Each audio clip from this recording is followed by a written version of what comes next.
নমস্কার সবাইকে, মা ছোট মার হেসেলে স্বাগত জানাই। আপনারা সবাই কেমন আছেন? আশা করছি খুব ভালো আছেন। আমিও খুব ভালো আছি। আজকে আপনাদের সঙ্গে আবারও একটি রেসিপি শেয়ার করতে চলে এলাম। ইন্ট্রো দেখে হয়তো বুঝেই গেছেন আজকের রেসিপিটি কি হতে চলেছে। একদম সামান্য উপকরণ দিয়ে কিন্তু আজকের এই ক্রিস্পি লঙ্কার পকোড়া আমি বানিয়ে নিয়েছি।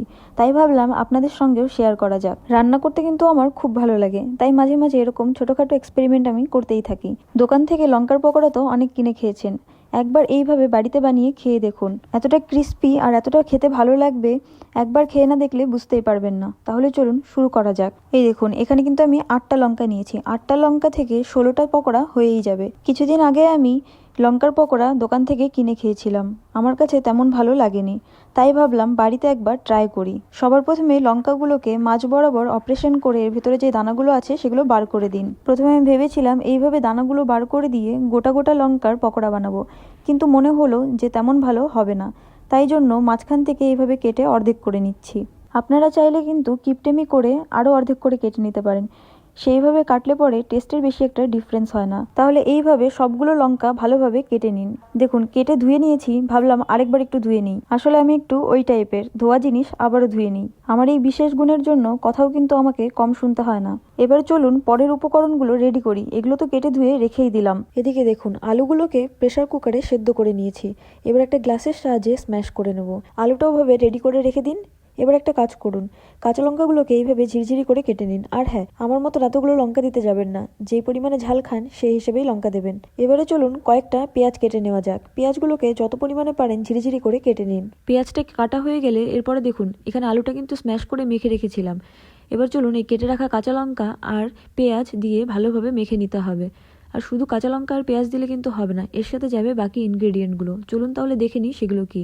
গোটা একটা রসুন এইভাবে গ্রেট করে নিন। এরপরে দিয়ে দিন পরিমাণ মতন হলুদ আর স্বাদ মতো নুন। তারপরে দিয়ে দিন সামান্য একটু লঙ্কার গুঁড়ো। লঙ্কার গুঁড়োটা একেবারেই অপশনাল, আপনারা চাইলে নাও দিতে পারেন। এবারে আর কি ভালো করে চটকে মেখে নিন। এই দেখুন, মাখা প্রায় শেষ।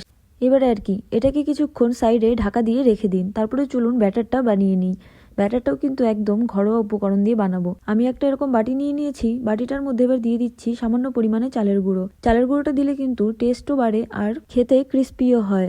এই দেখুন, এখানে আমি 1 কাপ মতন চালের গুঁড়ো নিয়েছি। তারপরে নিয়ে নিচ্ছি হাফ কাপ মতন বেসন। এবার এর মধ্যে দিয়ে দেবো পরিমাণ মতন হলুদ, স্বাদ মতো নুন আর সামান্য পরিমাণে একটু লঙ্কার গুঁড়ো কালার হওয়ার জন্য।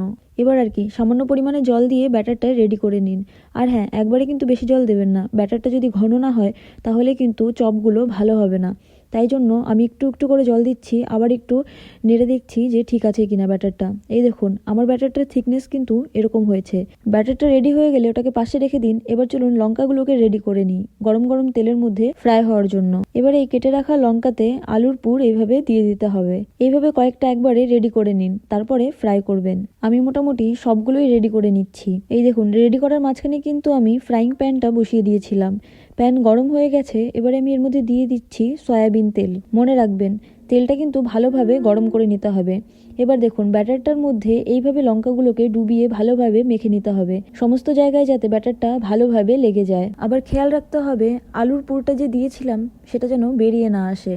এই দেখুন, আমার আর হাত দিতে ইচ্ছে করলো না, তাই জন্য একটা চামচের সাহায্যে ব্যাটারটা ভালোভাবে লঙ্কাটাতে লাগিয়ে নিচ্ছি। এবার আর কি তেলটা গরম হয়ে গেলে এই গরম তেলের মধ্যে লঙ্কাগুলো একটা একটা করে ছেড়ে দিন।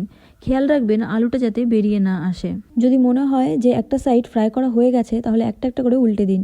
বিশ্বাস করুন, প্রথমে খুন্তি দিয়ে ট্রাই করেছিলাম, কিন্তু মনে হলো আলুটা বেরিয়ে আসতে পারে বা ভেঙে যেতে পারে। তাই জন্য এইভাবেই আমি উল্টে নিলাম। কি যে দারুণ লাগছিল দেখতে, কি আর বলবো। ক্যামেরাটাতে তার 50%ও আসেনি। ওই সাইডটাও ফ্রাই করা হয়ে গিয়ে থাকলে আরেকবার উল্টে দিন। এবারে কিন্তু হাত দিয়ে উল্টানো সম্ভব না, যেহেতু এবার আলুটা বেরিয়ে আসার কোনো চান্স নেই, তাই জন্য আমি খুন্তি দিয়ে ভালোভাবে উল্টে নিতে পারলাম।